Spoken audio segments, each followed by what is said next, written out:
to the next stop. We'll be going to Arches, Moab area, leaving Monument Valley. Hi, we are Sarah and Jam, and this is Tira. We are a Colorado-based couple who road trips with our dog, explores national parks, travels, and documents every adventure on the blog at throughhereyes.travel.com. This is our Utah road trip series. Let's go! Day 2 of our Utah road trip. We left Golding's Lodge after the most incredible first camping experience of our lives and headed north towards Moab. Today, a dog-friendly hike with 2 incredible arches.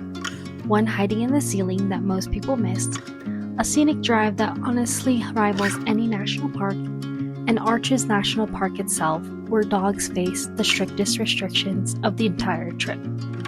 The drive from Monument Valley to Moab is 2.5 hours through some of the most stunning red rock scenery you will ever see. If you have time, detour through Valley of the Gods. It's free, completely uncrowded, and looks like Monument Valley.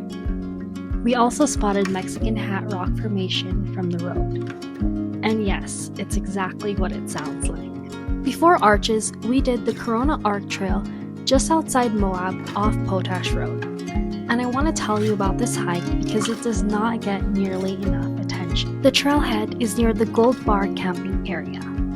The hike itself is 3 miles round trip and rated moderate difficulty. You'll cross railroad tracks right at the start. The trail is mostly slick rock, smooth sandstone, with Karen markers showing you where to go. Quick note, this trail gets extremely hot in summer, so if you're hiking June through August, start early and bring a lot of water, especially for you and your dog. Spring and fall are typically going to be the best times for this hike, which is what we did. We did it in the spring. About halfway in through the hiking trail, there is going to be a trail junction for Pinto Arc. This is an optional side trail that adds about 1.2 miles round trip. We skipped it this time because we were cutting it close to make it to Arches National Park. But if you have the time, it's totally worth the detour. The chain section is the first challenge. It looks intimidating and it's not that bad. You just have to make sure to take your time. However, the ladder is a different story. Near the top, there is a ladder you have to climb to reach Corona Arc. With Tiro, we knew we'd have to figure it out. We tried going around the side, however, we found out that it was too steep for Tira. So instead, Jam carried him up, and then when it was time to head back down, we also had to carry him down. If you have a small or medium-sized dog, plan to carry them. If you have a large dog, you may need to skip this one. After the ladder section, we took a break. This trail can get hot, especially on the exposed slip rock.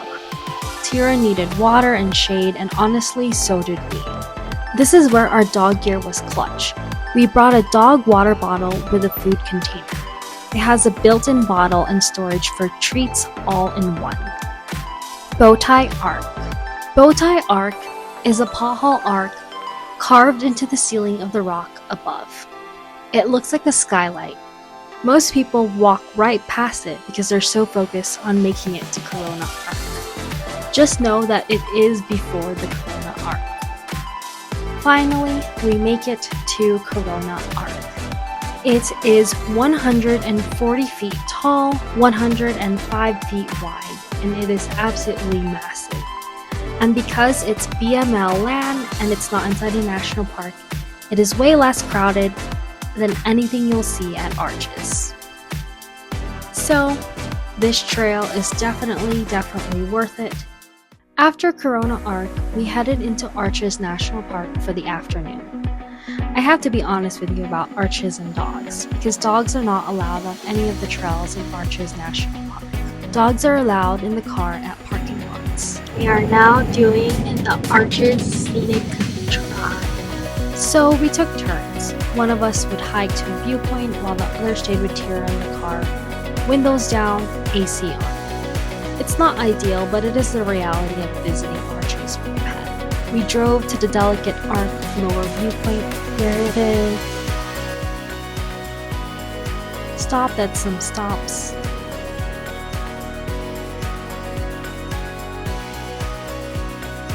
drove through the window section,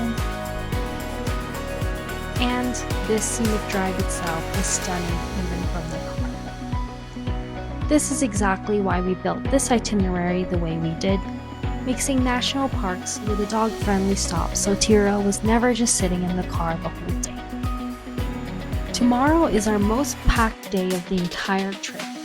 Canyon rides, Goblin Valley, and an off-road adventure to the Bentonite Hills where we had 0 cell service, an unexpected river crossing, and some of the most surreal landscapes we have ever seen.